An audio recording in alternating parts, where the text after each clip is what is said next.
자, 인사드리겠습니다. 예.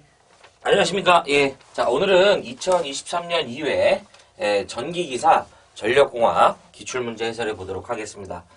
지난 시간에 이어서요, 뭐를 보고 뭐를 버릴지 한번 보겠습니다. 자, 21번 보겠습니다. 21번. 이 문제는 이제 필기 문제로는 아마 이제 이 파트에서 가장 많이 나온 것 같아요. 전선의 그 표피 효과에 대한 설명으로 알맞은 건데요. 우리가 이제 이 표피 효과는 스킨 이펙트라고 해갖고, 요놈 같은 경우에는 도체에 이제 교류 전류가 흐르면, 요놈은 도체에 교류 전류가 흐르면 이 전류가 도체의 중심부일수록, 여기가 키워드죠.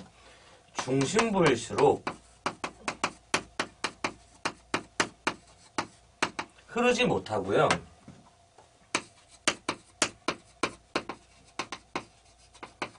이것은 표면에만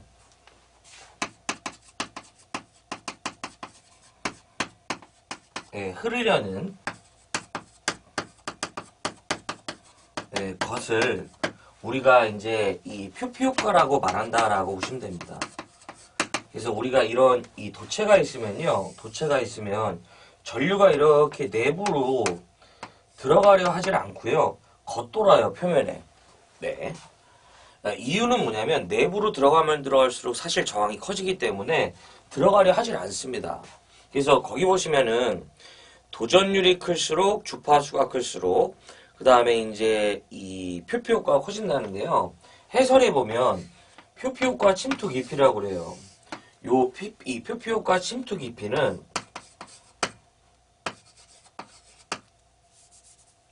자, 요런 식을 만족하거든요. 이 표피 효과 침투 깊이는 전류 침투 깊이라고 해서 이 침투 깊이가 깊으면 표피 효과는 작아집니다. 이 둘은 반비례하는 건데 결론적으로 말하면 주파수가 크면 클수록 그 다음에 도전율이 내지 투자율이 크면 클수록 표피 효과가 이제 커지고요. 또 하나가 전선이 굵을수록, 즉 이 전선이 굵을수록 그 다음에 주파수가 클수록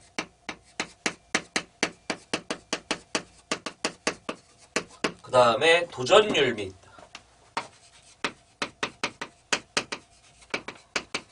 그 다음에 투자율이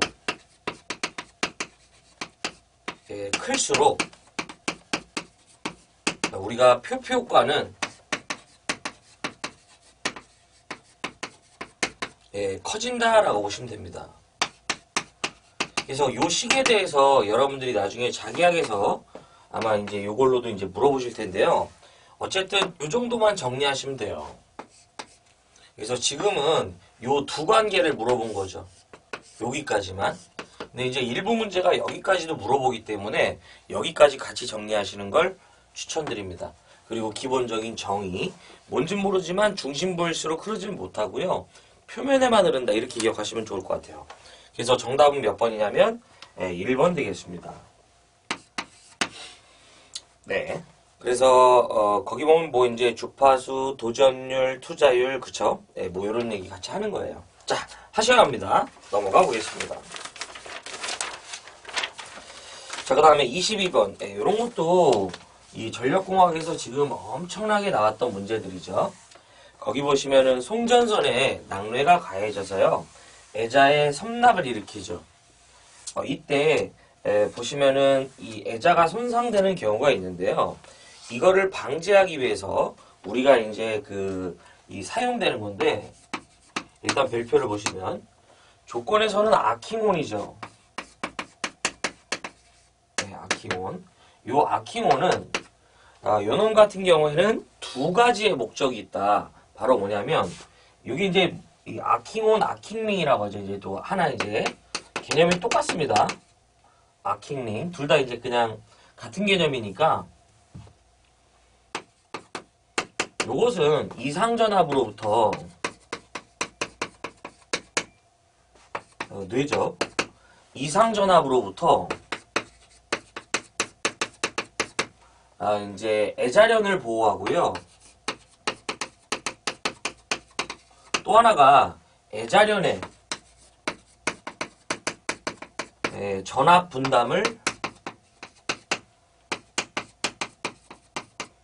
개선하고 있습니다. 그래서 우리가 보면 이 송전선로에 보면 요 철탑의 경우는 이렇게 보면 요 부분에 보면 우리가 애자를 이렇게 주렁주렁 매달아서 이렇게 사용을 하면 요걸 우리가 뭐라고 한다? 애자련이라고 했었죠. 그래서 보면 이 철탑의 암이라고 그래요. 요 부분을 제가 확대해 보면 요렇게 됐을 때 예를 들어서 이제 애자의 개수가 이제 현수된 개수가 5개라고 봤을 때 전선이 이제 요렇게 가는 거죠. 그럼 이때 요 놈이 전압 부담이 이 전압 분담이 뭐 분담 똑같은 얘기입니다. 전압 분담이 최대가 되는 지점에 애자는 바로 뭐다? 요 전선이랑 전선 또는 로저 측으로부터 뭐다? 가장 가까운 애자죠.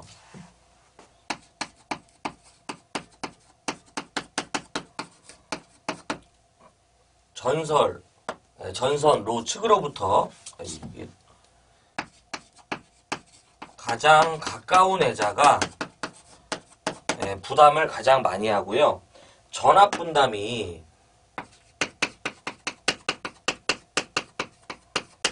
최소가 되는 지점은 이게 원래는 얘가 최대면 얘가 최소가 되는데 그렇지도 않다 이거죠. 즉 철탑 내지 지지물이라고 하죠. 으로부터 3분의 2 지점의 애자 3분의 1이죠. 이거 이제 전선으로 봤을 때 3분의 1 지점의 애자가 되겠고요. 이걸로 봤을 땐 여기죠, 지금. 그 다음에 이 전선 또는 로 측으로부터는 요걸 이제 3분의 2로 봐야죠. 3분의 2 지점의 애자가 가장 그 전압의 분담이 적더라 이런 얘기죠. 이런 건 좀 같이 정리를 해줘야죠. 그래서 우리가 말하는 이 아킹온, 아킹림 같은 경우에는 이런 전압 분담도 어떻게 한다? 균등화 시켜주는 개념을 갖는다 이거죠. 개선한다 이거죠. 그래서 지금 보면 송전선에 낙뢰가 가해져 애자에 우리가 이제 이 섬낙이 생기면 이제 애자가 손상되는데 이걸 방지하기 위해서 쓰는 게 뭐다? 바로 이제 4번이죠. 그래서 정답은 4번이다. 일단 쓰진 않고요. 어차피 해설이 있기 때문에 잠깐 보면 전선의 진동을 방지하는 게 댐퍼죠. 아머로드도 역시 진동 방지고요. 가공지선은 뇌격시의 전설로 보호하죠. 뭐 이 정도 기억하시면 될 것 같아요. 하셔야죠. 자, 그 다음에 지워볼게요. 거기 보시면 23번. 역시 별표고요. 이런 것도 뭐 다 잡아야 돼요. 22번도 그렇고. 보시면은 T형 회로의 일반 회로 정수 중 우리가 이제 이 C는 무엇인가? 우리가 이제 4단자 정수는 요렇게 이제 한 쌍의 입력을 갖고요. 한 쌍의 출력을 갖고 요 사이에 A, B, C, D 4개의 정수로 구성된 이제 회로를 말하고요. 이때 여기를 우리는 송전단 전압, 여기를 수전단 이제 이 전류 이제 전류가 되고 요거를 수전단 전류, 요것을 이제 요건 송전단 전압, 송전단 전류, 수전단 전류, 수전단 이제 전압 이렇게 표현할 수 있죠. 그래서 이때 우리는 이 SIS는 이 ESIS는 4단자 정수 A, B, C, D에다가 이 아래 IR을 만족합니다. 그래서 이걸 갖고 우리가 식을 세우면 이 S는 이렇게죠. A의 ER 플러스 B의 IR이 되고요. IS는 요놈은 요렇게 하고 요렇게 하는 거죠. C의 ER 플러스 D의 IR 되겠다. 이제 이렇게 볼 수 있죠. 이때 우리는 무부하 시험과 단락 시험을 통해서요. 이 4단자 정수의 성질을 알 수 있습니다. 첫 번째가 뭐냐면 일단 기왕 했으니까 무부하 시험을 한번 해볼게요. 무슨 시험? 무부하 시험. 여기서 무부하 시험을 하게 되면 IR은 제로가 됩니다. IR이 예를 들어서 제로가 된다면 이 값 없어지고요. 그 다음에 이 값 사라지는 거죠. 그러면 이때 이 S는 결과적으로 A에 보다 이 R이 되기 때문에 A는 이 R분의 이 S로서 뭘 가리킨다? 전압비를 가리키죠. 그 다음에 요걸 잠깐 보면 우리가 IS는 C에 뭐가 된다? 이 R이 되기 때문에 이때 C는 이 R분의 뭐가 된다? IS로서 회로의 어드미턴스를 말합니다. 이렇게. 그래서 이미 정답이 나왔죠. 거기 보면 이제 4번이죠. 일단 C를 물어봤으니까 이게 기출문제예요. A, B, C, D의 그 성질을 다 물어봐요. 자, 기왕 건드렸으니까 이제 뭐가 있냐면 단락 시험을 합니다. 무슨 시험? 단락 시험. 이걸 붙였다는 얘기죠. 단락 시험을 할 경우에는 우리가 이 R이 0이 되겠습니다. 네. 그러면 잠깐 지워보면 이번에는 ER 부분이 0이 된다라고 가정해보면요. ES는 바로 뭐가 되냐면 B의 IR이죠. 이때 B는 뭐가 된다? IR분의 여기다 해볼게요. B는 IR분의 그쵸? ES 너무 조그매졌다. ES 이렇게 되겠죠. 요건 결과적으로 뭘 말한다? 이제 임피던스를 말하죠. 회로의 임피던스 차원의 정수 개념을 갖고요. 그 다음에 요놈 IS는 뭐가 된다? D의 IR이므로 D는 뭐예요? IR분의 IS가 되죠. 이렇게. 그래서 요것은 바로 뭐가 된다? 그 회로의 이제 전류비를 말한다. 이런 얘기죠. 요 A, B, C, D가 무언지 여러분들이 다 정리를 해주셔야 됩니다. 물론 저처럼 이렇게 하는 거는 좀 당연히 추천드리지 않고요. 우리 이제 개념이 이렇구나. 그래서 우리는 뭐만 보자? 결과식만 보는 거죠. 자, 이렇게 됩니다. 자, 반드시 해야 된다. 자, 그 다음에 이제 거기 보시면 24번 역시 별표가 되겠습니다.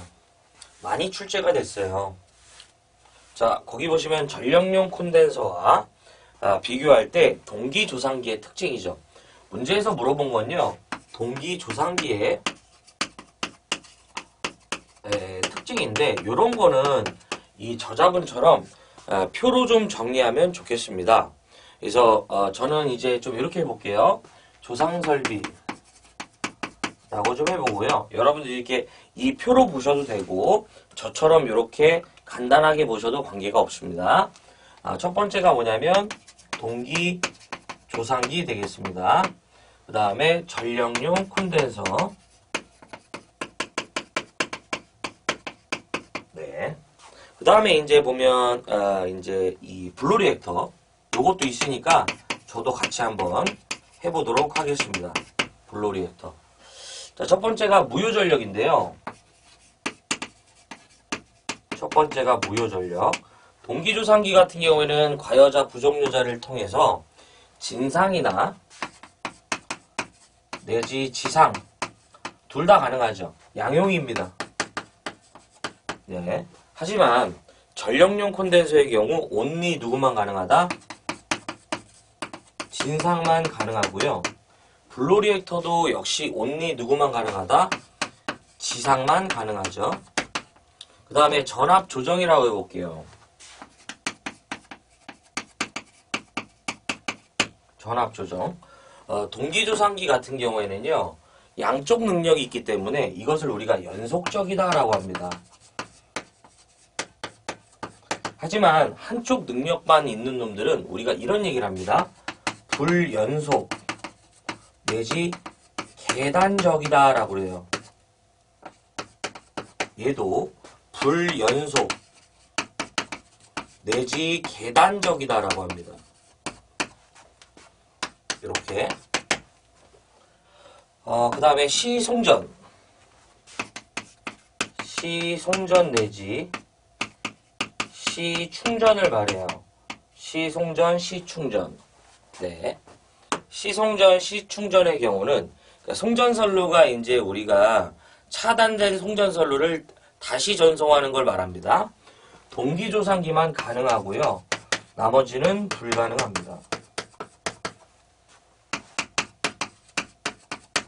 그 다음에 이제 저는 그냥 좀 이렇게 묶어볼게요. 비고.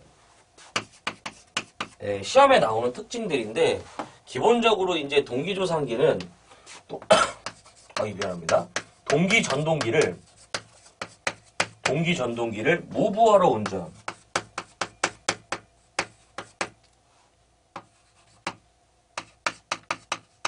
물어봐요. 동기조상기람은 어떻게 되는가? 동기전동기를 무부하러 운전한다고 보시면 됩니다. 이런 상태에서 우리가 역류를 조정하고요.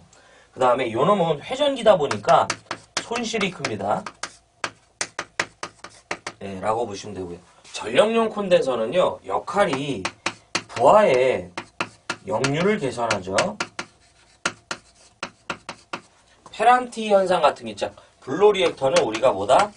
페란티 현상을 방지하죠. 이렇게 우리가 이제 장거리 송전선로나 내지 이제 모부화 또는 경부화 시에 이 송전선로에 충전 전류의 장애죠. 그래서 수전단 전압이 오히려 송전단 전압보다 커지는 기이한 현상이 생기죠. 그걸 우리가 뭐라고 한다? 페란티 현상이라고 하죠. 그걸 방지하기 위해서 우리는 뭘 사용한다? 블로 리액터를 쓰죠. 자, 이렇게 볼 수 있죠. 그래서 지금 보면 특징에 해당하는 거죠. 그러니까 이 전력용 콘덴서에 대해서 맞는 거죠. 전력 손실은요, 큽니다. 아니고요. 2번. 그렇네요. 진상전류 이외에 지상전류까지도 취할 수 있습니다. 그렇습니다. 맞네요. 3번 얘기한 적도 없고요. 4번도 얘기한 적도 없죠. 그래서 정답은 몇 번이냐면 2번 되겠습니다. 요 조상설비에 대해서는 요 정도는 좀 정리가 필요합니다. 네. 다 이제 뼈가 되고 살이 되는 얘기예요. 자, 그 다음에 25번 보겠습니다. 25번. 자, 지워볼게요. 우리가 케이블의 단선 사고에 따른 고장점 검출 방법인데요. 그래서 정전 용량법을 말합니다. 뭐 정전 용량법, 정전 용량 측정법인데 개인적으로 이 문제는 좀 별표를 좀 치고 싶네요. 최근에 보면 CBT 문제에서 상당히 출제가 잘 됩니다. 계산 문제 없고요. 오로지 공식 문제인데 네. 보시면은 우리가 지중 케이블의 고장점 검출 방법이 되겠고요.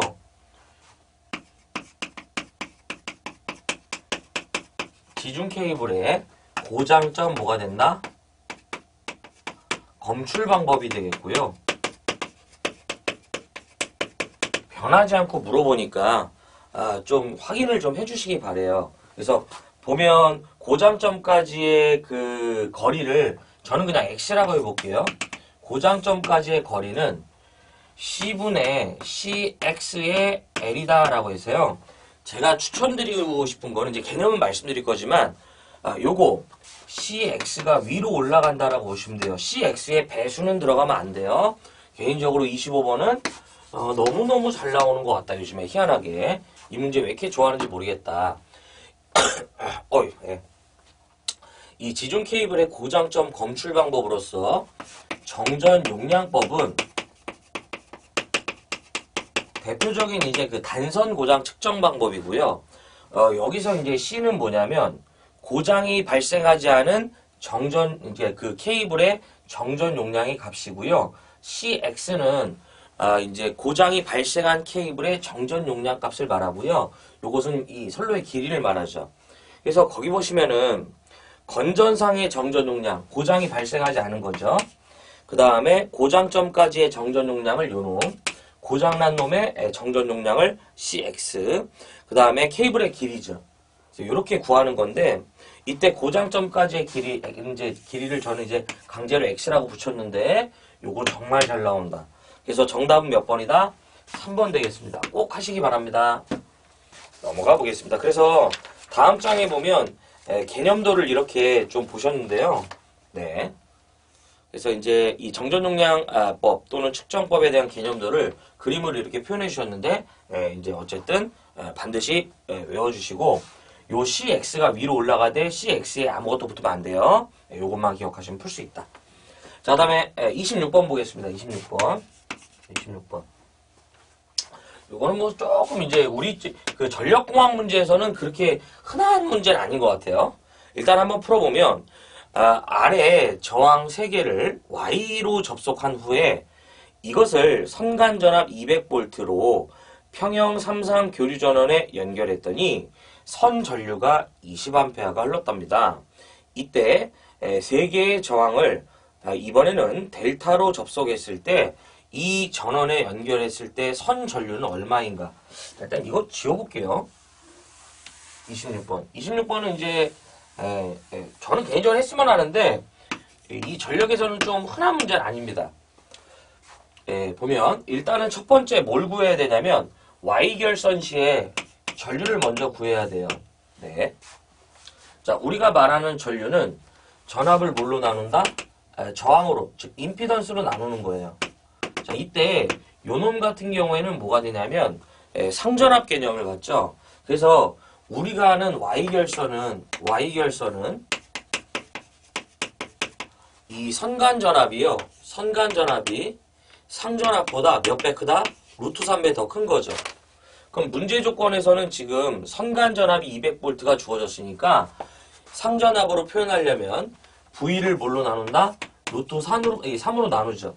지금 주어지는 임피던스는 저항만 있으므로 이런 표현이 되겠죠. 또 하나가 Y결선은 선전류와 상전류가 어떻다? 같은 거죠. 지금 요것은 이제 상전류를 말합니다. 그러면 요것을 우리가 계산하면 지금 요 결과치가 얼마였단 얘기예요? 20이죠. 그쵸? 이렇게 하니까 20A 걸렸네. 여기서 저항을 얻을 수 있죠. 그럼 결론적으로 200을 루트 3으로 나눈 다음에 20을 나눠주면 이게 얼마가 나오냐면 5.77옴이 나오는 거예요. 이렇게. 자, 이때 뭘 알 수 있냐면 이제 여기 이제 Y결선이시죠? 네, 이렇게 쭉 펴볼게요. 이걸 델타 결선했을 때를 볼게요. 델타 결선했을 때. 이제 저항이 얼마인지를 아는 거예요. 자, 똑같이 이렇게 표현했을 때 지금 보면 델타 결선은 여러분도 아시다시피 선상의 의미가 없어요. 그렇기 때문에 200이죠. 그쵸? 요거를 5.뭐가 된다? 77로 나누는데 문제는 여러분들 우리가 아는 이제 Y결선은 전압과 전류는 이런 특성을 갖지만 델타 결선은요. 우리가 이 선간전압이랑 상전압이 같죠. 아이고. 그쵸? 하지만 선에 흐르는 전류는 상에 흐르는 전류의 몇 배다? 루트 3배가 되기 때문에 문제 조건에서는 지금 뭘 물어봤다? 이제 선전류를 물어봤으니까 여기에 루트 3을 해주시면 되겠네요. 그래서 이렇게 해서 얘를 계산하면 이게 이제 상이니까 이렇게 해서 계산하면 얘가 얼마가 나온다? 60.03A가 나온대요. 그래서 이제 60A가 되겠습니다. 정답은 몇 번이다? 4번 되겠습니다. 네. 자, 이렇게 하는 거예요. 자, 그래서 이제 보시면은 이제 26번을 해결했고요.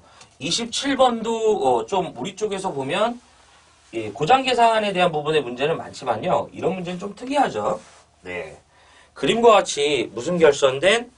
V 결선된 그림과 같이 V 결선된 뭐가 있다? 요 배전용 변압기에 저압측 양 단자 외측에서 우리가 선간 단락을 일으켰대요. 이때 단락 전류는 네. 자, 우리가 말하는 단락 전류는 지금 보면 조건 자체에서 임피던스가 있기 때문에 단락 전류 IS는 결과적으로 전압을 뭘로 나눈다? 임피던스로 나눈다라고 보시면 되겠습니다. 자, 근데 지금 조건에서요. 각 내부 변압기가 임피던스가 0.08이고 전압은 얼마다?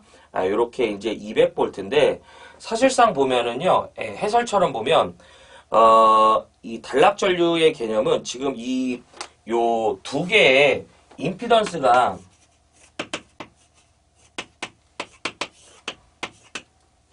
지금 보면 뭐 이렇게 돼 있죠. 이렇게 붙은 건데 요 직렬 연결 개념을 갖습니다. 요 놈이랑 요 놈이.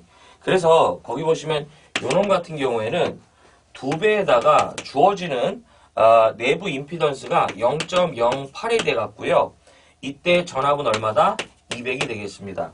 그래서 두드리면 얼마가 나오냐면 1250A가 나옵니다.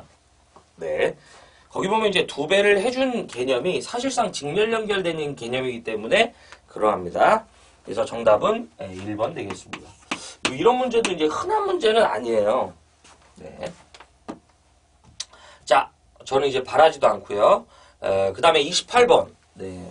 28번도 몇 번 나왔던 문제지만 조금 우리가 이 기사에서 좀 보기에는 좀 어렵습니다. 그래서 이것도 저는 좀 세모를 좀 치고 싶네요. 네. 할 수 있으면 하면 좋은데 좀 만만치 않습니다. 자, 전력선과 통신선 사이에 요거는 제가 개념을 좀 이제 그래도 자, 보시면은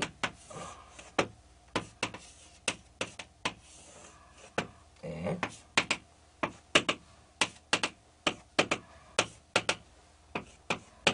자, 우리가 전력선과 통신선 사이에 차폐선을 설치했대요.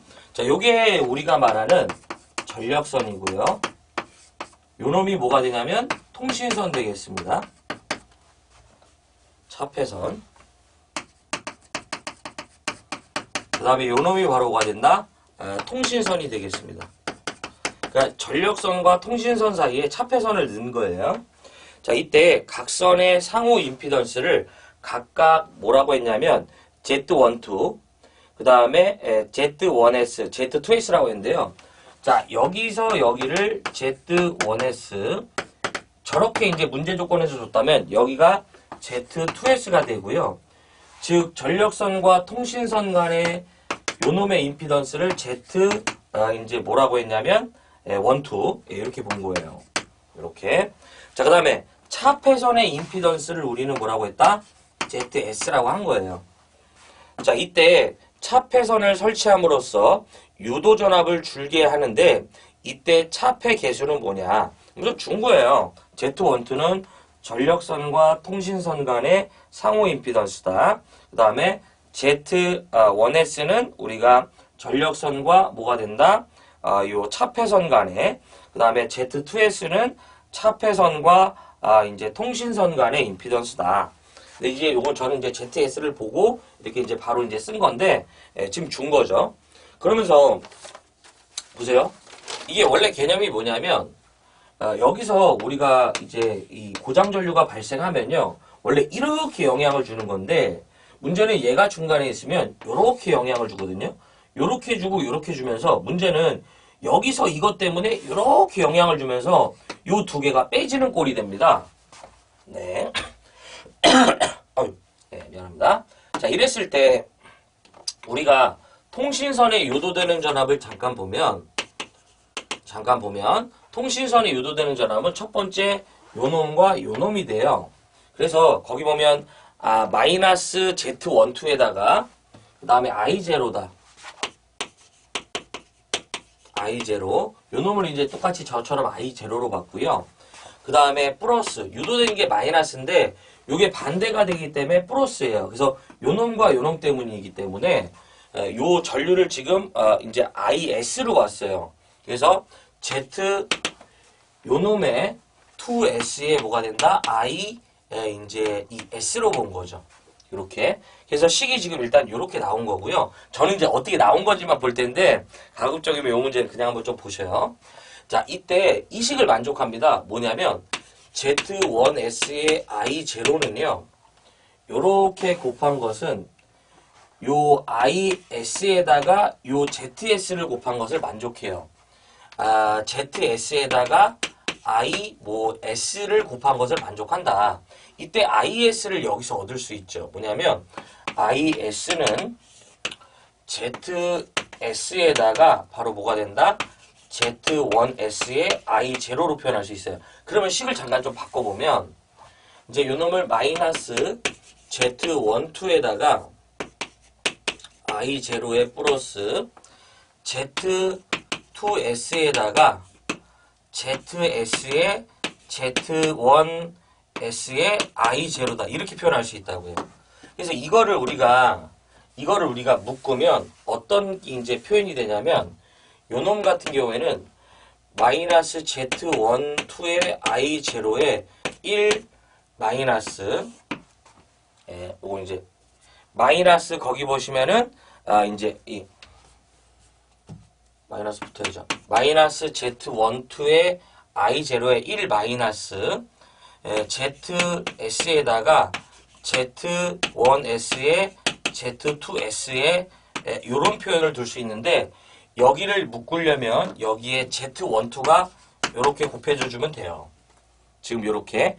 그래서 식이 보시면은 갑자기 뜬금없이 Z1, 2의 I0에 1 마이너스 ZS의 Z1, 2, Z1S의 Z2S 이렇게 나온 거거든요.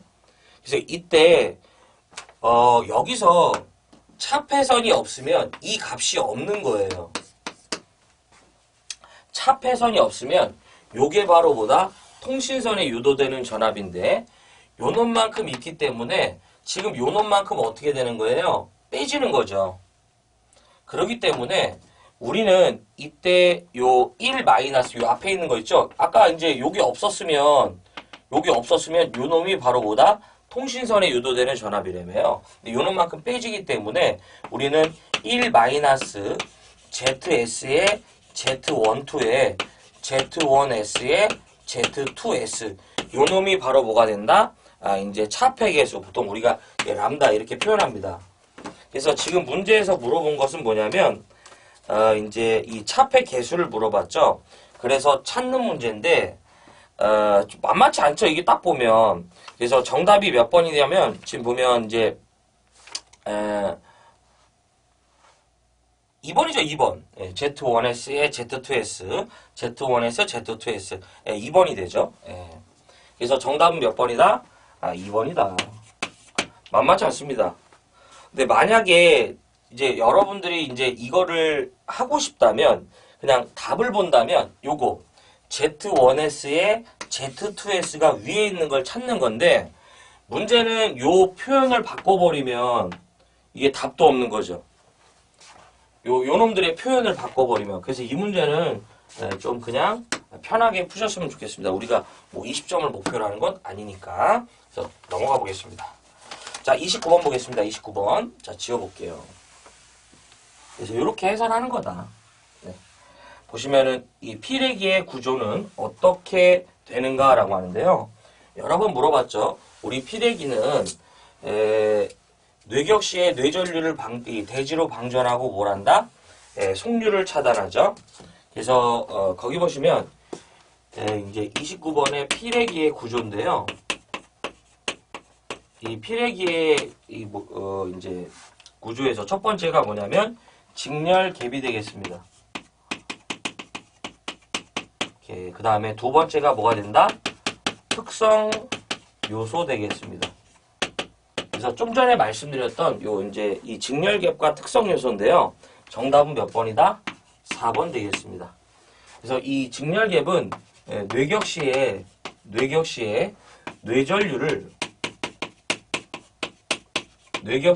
뇌전류를 대지로 방전하고요.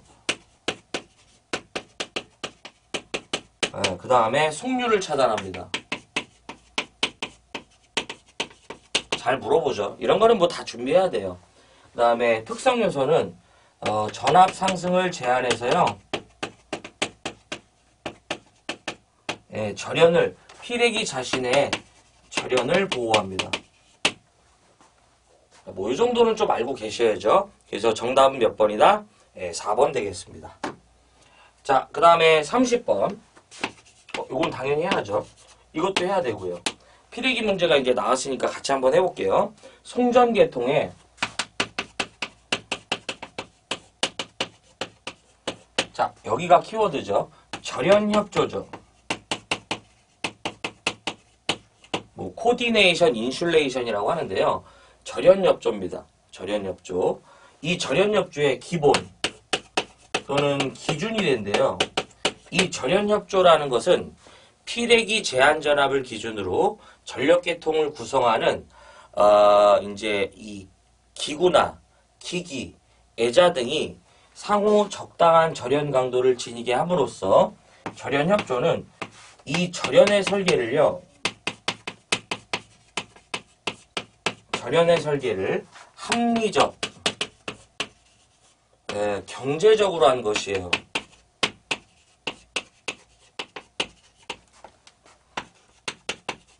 이 말도 기억해 주면 좋죠. 우리가 절연 설계를 합리적, 경제적으로 했다. 그래서 요게 바로 뭐가 되냐면 기본이 되는 게 바로 피레기의 무슨 전압이다? 제한 전압이다. 라고 했었죠. 그래서 우리 피레기의 제한 전압은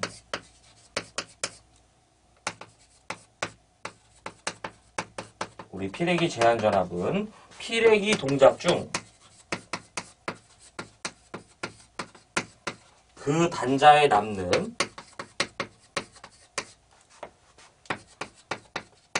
파고값을 말합니다. 다 이런 건 정리를 좀 해줘야죠. 그래서 정답은 몇 번이다? 3번 되겠습니다. 자, 그래서 정답은 몇 번이냐면 이제 3번이 되고요. 자, 그 다음에 이제 여러분들 이제 1번 보겠습니다.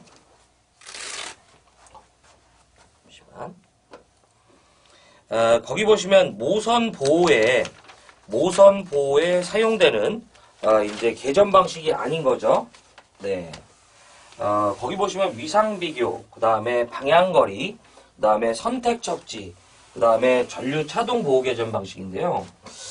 개인적으로 이 문제는 선택을 하는 문제인데 몇 개만 기억하면 기출 문제를 좀 푸는 데는 좀 이제 해볼만 합니다. 거기 보시면 모선 보호 개전 방식인데요. 우리가 이렇게 이제 발전기가 있고, 변압기가 있고요. 선로가 이런 식으로 있다고 봤을 때 모선이라는 건 바로 이런 걸 모선이라고 하는 거예요. 모선.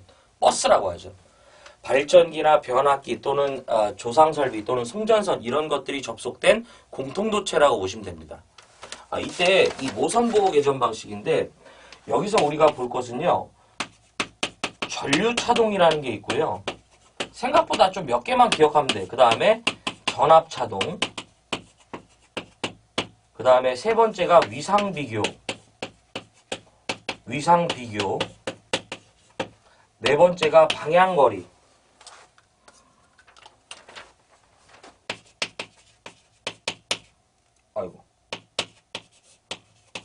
요 정도만 기억해도요, 조금 문제를 벗길 때 해볼만 합니다. 그래서 아닌 걸로 뭐가 있냐면, 저는 이제 환상모선 요거만 안 한 건데, 이제 풀이해보면, 선택접지 개전기는 우리가 2회선이나 내지 다회선에 지락사고를 뭘 할 수 있다? 선택 차단할 수 있죠. 네.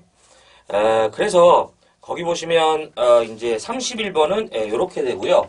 그 다음에 이제 보시면, 32번이죠. 32번. 네. 비율 차동 개전기에 대한 내용이 되겠고요. 자, 이거 좀 지워볼게요. 보시면은 우리가 비율 차동 개전기에 대해서 이제 그 설명 중 뭐라고 이제 말한 거냐면 요거는 이제 좀 보셔야죠. 우리 비율 차동 개전기는 이제 1차와 그 2차의 전류 차이에서 이제 동작이 되는 건데요. 일정 비율 올라가면 이제 동작을 하는 건데, 요거는 이제 발전기나 변압기에 보다 이제 내부 고장을 보호하죠. 그래서 보면 문제 조건에서 아닌 건데요. 거기 보시면은 이 발전기 전류와 계전기의 차전류의 비율이 아닙니다. 그래서 해설에서 잠깐 보면 비율 차동 계전기는 발전기 전류와 계전기의 차전류가 아니고요. 이 말 그대로 이 1, 2차 전류의 그 전류차가 일정 비율 이상이 됐을 때 동작을 하는 거지, 그 말이 잘못됐어요. 발전기 전류와 계전기 차전류에 의해서 동작되는 게 아니라고요. 그래서 정답은 몇 번이냐면 3번이 되겠습니다. 요거. 네. 그래서 우리 비율 차동 계전기는 이제 1차와 2차의 전류차에 의해서 동작을 하는 거지, 요 말이 아닙니다. 자, 그 다음 33번 보겠습니다.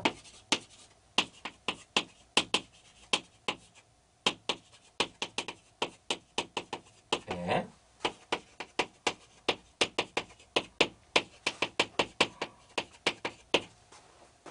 요 내용은 같이 기억해 주세요. 네. 33번 보겠습니다. 33번. 요것도 여러 번 나왔던 문제인데, 거기 보시면 공기 차단기의 일반적인 공기 압력인데요. 우리가 이제 전력계통에 사용하는 공기 차단기, 이걸 우리가 ABB라고 합니다. 에어 브레스트 서킷 브레이커로 써요. 요 놈은 회로를 차단 시에 압축 공기를 우리가 이제 급부해서 우리가 이제 그 아크를 소멸하는데, 요 놈 같은 경우에는 이 압력이 50에서 30kg/cm 제곱이에요. 이게 책마다 조금 다르거든요. 근데 대부분 30을 전후한다라고 보시면 됩니다. 그냥 30을 기준한다고 보시면 돼요. 30보다 이제 커지면 안 됩니다. 그래서 정답은 몇 번이냐면 2번이에요. 저 같은 경우에 20에서 30으로 배웠었는데 뭐 거의 뭐 이제 비슷하죠. 자, 그 다음에 34번 보겠습니다. 거기 보시면 인터록에 대한 설명으로 맞는 거죠. 인터록. 자, 우리가 말하는 인터록은요, 달로기를 조작. 우리가 달로기를 조작한다고 그래요. 이 조작을 한다는 건 개폐하는 거죠. 네, 개폐 시에 반드시 차단기는 뭐 한다? 열려 있어야 됩니다. 자, 뭐 요것도 당연히 별표고요. 자, 보시면 무슨 뜻이냐면, 우리가 아는 예를 들어서 이렇게 달로기가 있고요. 2차 측에 이렇게 차단기가 있다고 볼게요. 요걸 저는 DS, 우리가 달로기죠. DS가.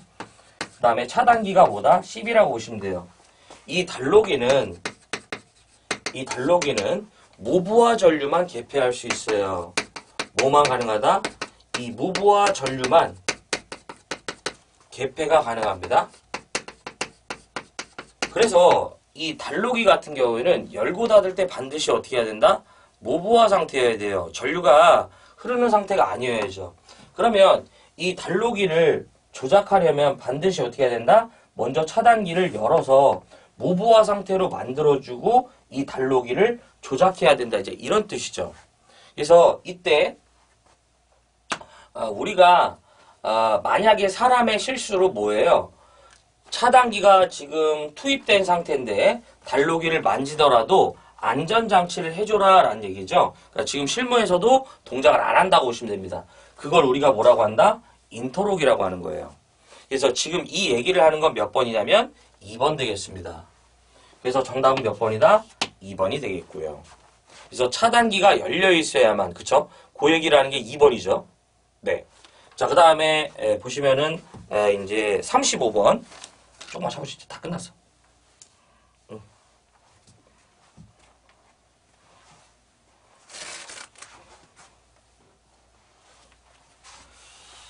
보시면은 거기 뭐라고 돼 있냐면, 어느 전등부하의 배전 방식을 그저 단상 2선식에서 무엇으로 바꾼다? 단상 3선식으로 바꾸었을 때 선로에 흐르는 전류는 전자, 즉 단상 2선식보다 몇 배가 되는가? 단 중성선에는 뭐다? 전류가 흐르질 않는다. 뭐 이런 얘기인데요. 그래서 보면 이것도 이제 여러분들 해주셔야 돼. 여러 번 좀 나왔다고 보시면 돼요.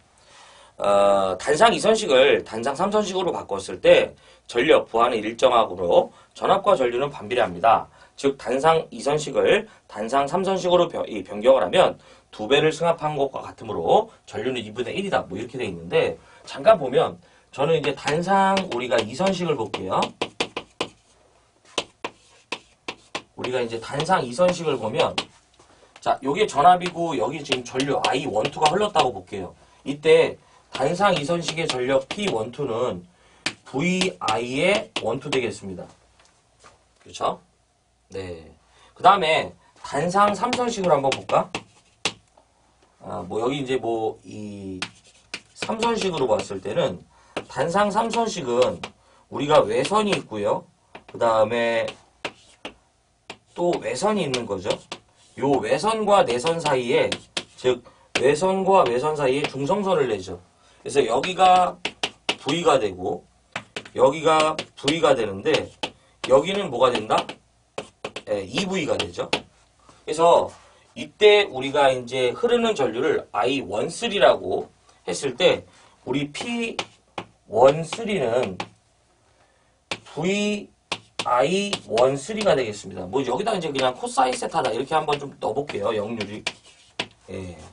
그럼 이때 지금 뭘 물어봤냐면 자, 요때 보면 우리가 I12죠. 이게 요게 I13라고 봤을 때 요때 I12는 뭐가 되냐면 V 코사인 세타에 뭐가 된다? P12다. 이렇게 볼 수 있고요.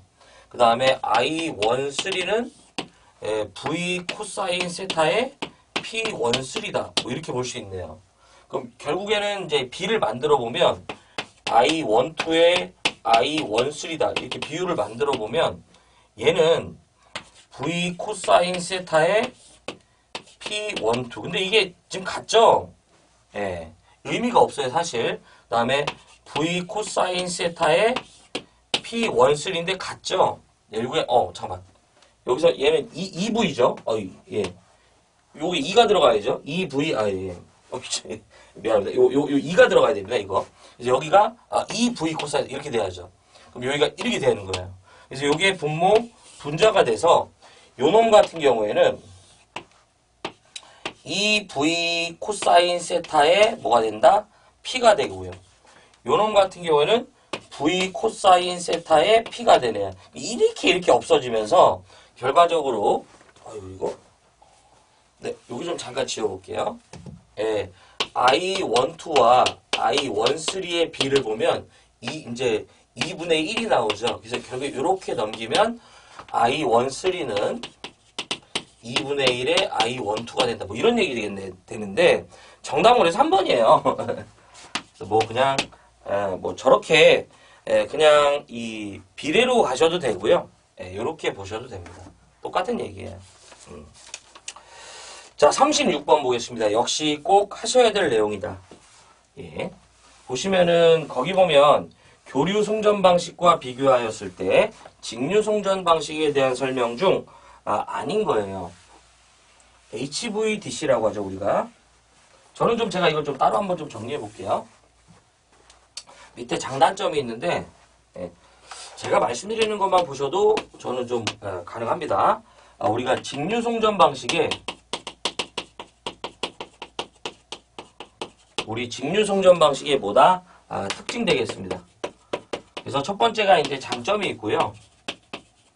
두 번째가 뭐가 있냐면 단점이 있다.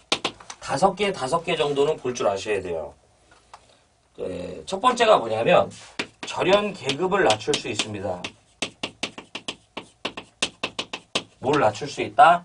절연 계급을 낮출 수 있습니다. 요게 이제 동일한 전압으로 봤을 때 교류 대비 루트 2분의 1이 떨어지고요. 두 번째가 무효분을 고려할 필요가 없습니다. 우리가 말하는 무효분이 존재하지 않기 때문에 무효분 손실이나 무효분 전압 강화 이런 개념이 의미가 없어요. 세 번째가 그로 인해서 우리는 송전 용량이 증가하고요. 송전선로의 전송 가능 전력이 증가하면서 안정도 측면에서도 유리합니다. 예. 그 다음에 네 번째가요. 네 번째가 비동기 계통을 연계할 수 있어요. 뭘 연계한다? 비동기 계통을 연계할 수 있습니다. 주파수가 다른 계통을 이을 수 있습니다. 다섯 번째가 단락 용량이 경감됩니다. 단락 용량이 경감됩니다.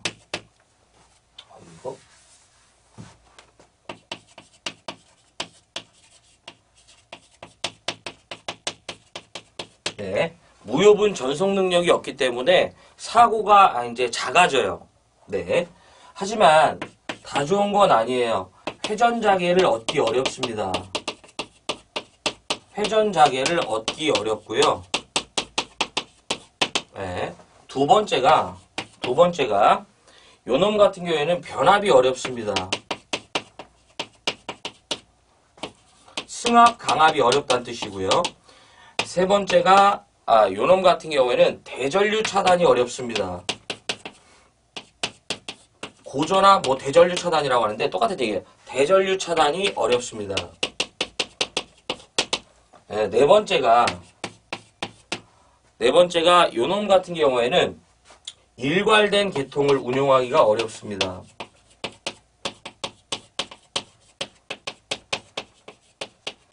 우리가 이제 교류 같은 경우에는 송전, 변전, 154, 345, 765, 배전, 22900 이런 식으로 정해져 있거든요. 근데 얘네 같은 경우에는 그게 변압이 어렵기 때문에 그게 어렵습니다. 그 다음에 고조파가 발생합니다. 이 정도만 정리하시면 기출문제 풀 때 전혀 의미가 없어요. 어려움이. 자, 보겠습니다. 교류 송전 방식과 비교하였을 때 직류 송전 방식에 대한 내용이 아닌 거. 자, 전압 변동률이 양호하고 무효 전력에 기인한 전력 손실이 없습니다. 맞습니다. 자, 두 번째, 안정도에 한계가 없기 때문에 송전 용량을 높일 수 있습니다. 그렇습니다. 3번, 전력 변환기에 따른 고조파가 발생합니다. 교직 변환을 하기 때문에 고조파가 발생하고요. 4번, 그렇지 않죠. 대전류 차단이 어렵다고요. 그래서 정답은 몇 번이다? 네, 4번 되겠습니다. 반드시 정리를 부탁드립니다. 자, 그 다음에 37번 볼게요. 37번. 자, 역시 이 문제는 그냥 여러 번 그 수식을 쓸 뿐이지 그렇게 어려운 문제는 아닙니다. 그림과 같은 뭐가 있다? 배전선이 있고요. 급전점의 전압을 5점이라고 하고요. 전압을 이제 이 110V라고 했을 때 C점의 전압은 이라고 하면서 단 선로 O와 A 사이. 자, 먼저 좀 그려놓고요. 자, 여기가 5점이고요. 여기가 급전점이네요. 여기가 A, 여기가 B, 여기가 뭐다? C점 되겠습니다. 그러면서 C점의 전압을 물어봤는데 이때 OA 간의 저항이 최다 전부 다 지금 얼마다? 0.25옴이래요. 그리고 요 놈도 0.2옴. 요 놈도 뭐가 된다? 0.2옴. 그 다음에 지금 A점에 접속된 부하의 크기를 보면 요 놈이 5A의 전류를 갖는 부하, 요 놈이 15A의 전류를 갖는 부하, 요 놈이 10A의 전류를 갖는 부하라 합니다. 37번입니다. 하셔야죠. 보시면은 이때 VC점의 전인데 각각 다 구해야 돼요. 먼저 첫 번째가 VA점의 전위를 구할 때에는 V5점의 전위에서 누구를 빼야 된다? 이제 이 V래. 전압 강하를 빼야죠. 전압 강하. 자, 지금 보면 이 지점에 흐르는 전류는 이 전류와 이 전류와 이 전류의 합의 전류가 모두 흐르기 때문에 자, V5점의 전위가 얼마냐면 지금 110V고요. 마이너스 여기 흐르는 전류와 이 저항이 만나면 전압이 드롭되는 거예요. 그래서 지금 보면 5 플러스 15 플러스 얼마예요? 10 여기에다가 0.2 그쵸? 요렇게 하면 얘가 몇 볼트가 나오냐면 104볼트가 나온대요. 이게 VA점이고요. 두 번째가 VB점 보겠습니다. VB점은 이제 이 VA점에서 전압 강화를 또 빼주시면 되죠. 그러면 VA점이 지금 104죠. 근데 지금 보면 이제 여기 흐르는 전류죠. 여기 흐르는 전류와 얘가 또 만나서 전압이 드롭되는 거예요. 이 두 놈밖에 없네요.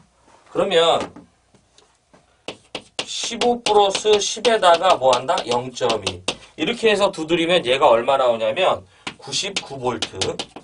그 다음에 세 번째 요놈이 VC죠. VC점의 이 전위는 VB점의 전위에서 전압강을 빼면 되겠네. 그러면 VB점이 지금 99고요. 마이너스.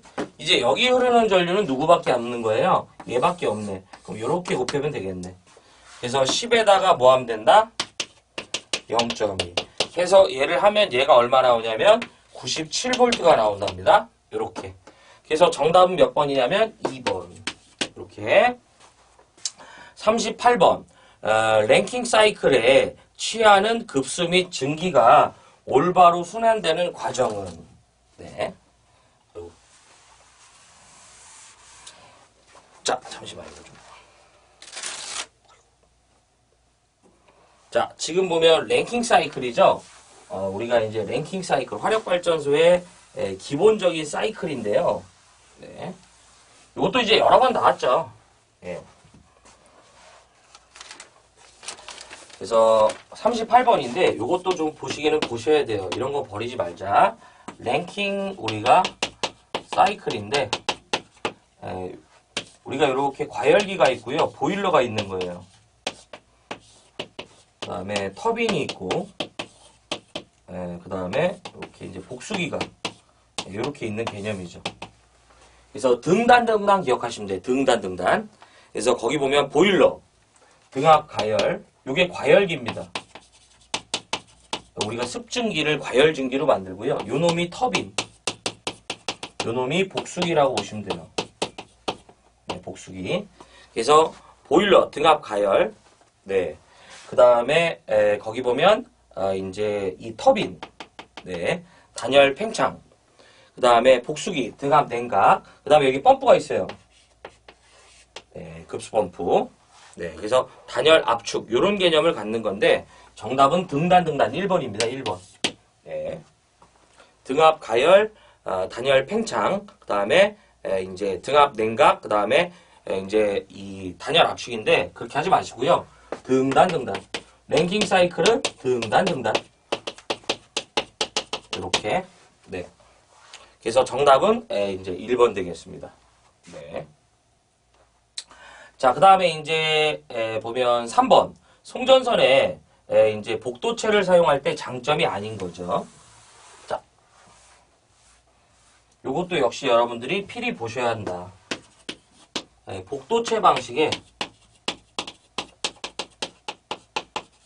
특징인데 세 가지는 좀 보셔야 돼요.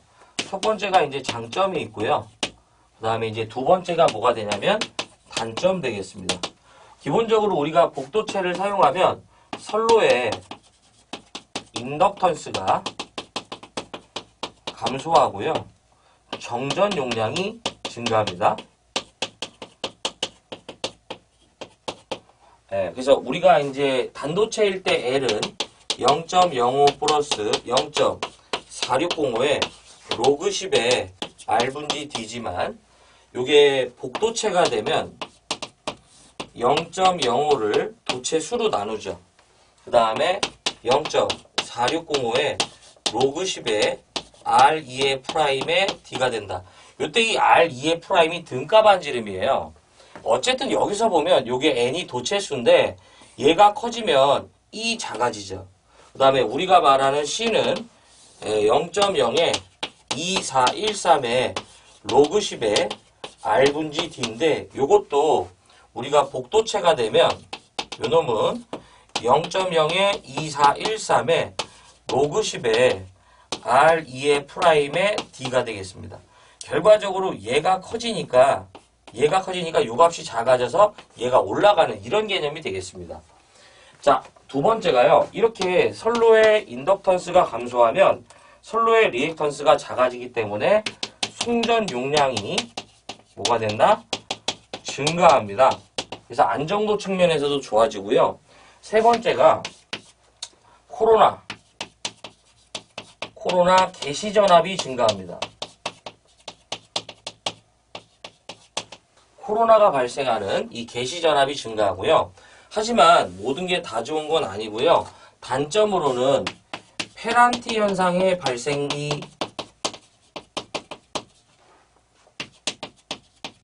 커집니다. 페란티 현상이 발생할 수 있고요. 두 번째가 전선의 진동이 증가합니다. 전선에 뭐가 증가한다? 진동이 증가. 세 번째가 소도체 사이에 충돌 현상의 우려가 있어요. 소도체 사이에 충돌 현상이 발생하고요. 충돌. 네. 요 충돌 현상이 생기는 이유는 흡입력 때문입니다. 반발력 때문이 아닙니다. 그래서 이렇게 평행한 두 도선이 있었을 때 이렇게 I1이라는 전류와 I2라는 전류가 이쪽 방향으로 이렇게 흐르게 되면 양쪽은 서로 땡기는, 자, 이렇게 뭐 R메타 떨어진 지점에 배치가 됐을 때 이렇게 I1과 I2가 흐르면요 서로 땡기는 힘이 발생합니다. 그래서 흡입력이 발생한다고요. 그래서 이걸 틀린 걸로 반발력 이런 식으로 됩니다. 그래서 이런 이 소도체 사이의 충돌 현상을 우리가 방지하기 위해서 뭘 끼운다? 스페이서를 끼우는 거예요. 네. 그래서 우리가 송전선 잘 보면 이렇게 이도체, 복도체라면 중간중간마다 우리가 이런 걸 끼운단 말이에요. 이렇게. 네. 그래서 정답은 몇 번이다? 4번이 잘못됐죠. 자, 일단 보면 코로나 개시연합이 증가하기 때문에 코로나가 발생하지 않죠. 코로나 손실이 작아지고요. 인덕턴스 감소하고 정전 용량 증가한다. 맞는 얘기. 안정도가 상승되죠. 네, 맞아요. 그 다음에 C값이 올라가니까 충전 용량 증가하고요. 자, 그 다음 네 번째. 정전 반발력이 아니라 이제 흡입력이죠, 흡입력. 네. 자, 그래서 여기까지. 그래서 이것도 여러분들 필히 좀 보셔야 돼요. 그 다음에 이제 마지막 라스트 문제네요. 40번. 선로 고장 발생에 따른 고장 전류를 차단할 수 없어. 여기가 키워드입니다. 리크로저와 같이 차단 기능이 있는 후비 보호 장치와 이제 연결. 요거 우리가 이제 섹셜라이저고요.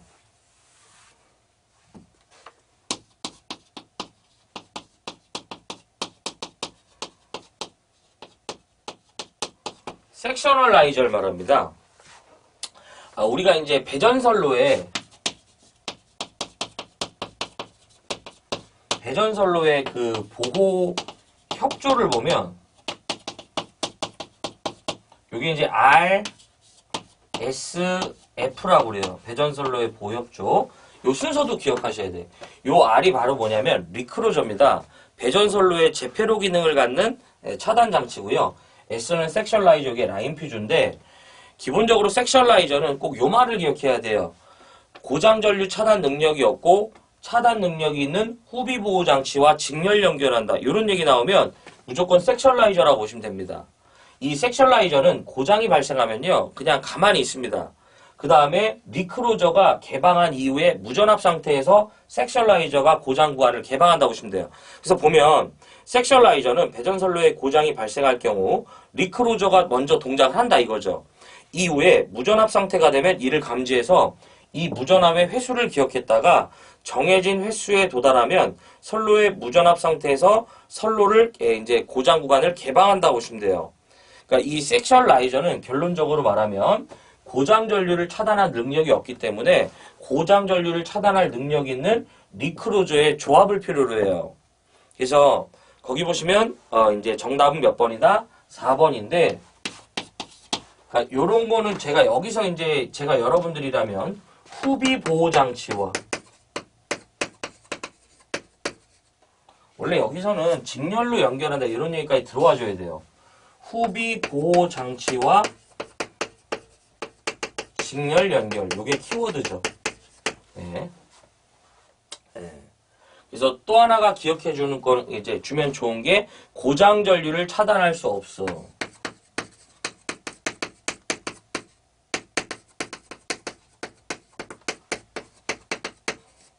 후비 보호 장치는 리크로저를 얘기합니다. 요걸 아예 기억해주면 좋죠. 리클로저. 아이고. 이렇게. 자, 그래서 이것도 반드시 보셔야 된다. 예. 그래서 리클로저와 조합한다 나오면 무조건 뭐 가자? 섹셜라이저. 요거 하자. 이렇게 보시면 되겠습니다. 자, 그래서 잠깐 빨리 한번 살펴보면, 사실 보면 뭐 21번 퓨퓨효과 잡아주셔야 되고요. 그 다음에 22번 아킹온, 예, 그 다음에 4단 자정수 24, 25 다 보셔야 되고요. 그 다음에 26번, 사실 이게 좀 전력에서는 흔한 문제는 아닙니다. 26, 27, 28번은 제가 개인적으로 욕심이 없고요. 29, 30, 31, 31번도 좀 그래요. 근데 이제 제가 말씀드리는 것만 보셔도 요거 벗길 수 있습니다. 32번도 보셔야 돼. 그 다음에 이제 33번 보셔야 되고 34, 35, 36, 37, 38, 39, 40까지는 모두 좀 유심히 잘 보시길 바랍니다. 여러분들 이제 요 2회차는 여기까지 이제 해설하고요. 시청해 주시느라 고생하셨습니다. 물러가 보겠습니다. 고맙습니다.